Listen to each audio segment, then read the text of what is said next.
Welcome to my Origami Karate channel.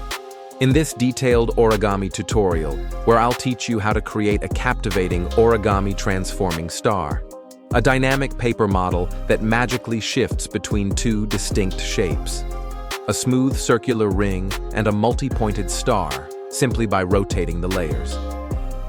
This origami project combines creativity, precision, and movement, making it one of the most satisfying paper crafts to build and play with. In this video, I guide you through the full process from start to finish, beginning with the materials you'll need, typically 8 square sheets of origami paper, preferably thin and colorful for a better result.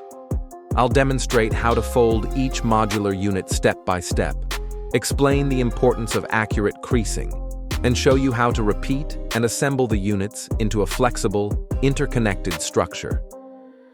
The transformation happens thanks to a clever pattern of folds and positioning that gives the star its rotating motion.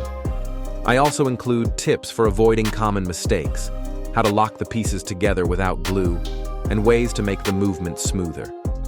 This project is ideal for anyone looking to expand their origami skills, practice patience, or create something visually stunning and interactive. The transforming star is not only fun to make, but it's also great as a handmade decoration, a gift for a friend, or just a cool object to fidget with. Whether you're folding along for the first time or returning to polish your skills, I've made sure every angle and instruction is clear, so you can follow along easily. If you enjoy this type of modular origami or want more transforming models, don't forget to like the video, drop your questions or progress in the comments, and subscribe to my Origami Karate channel for more amazing paper creations.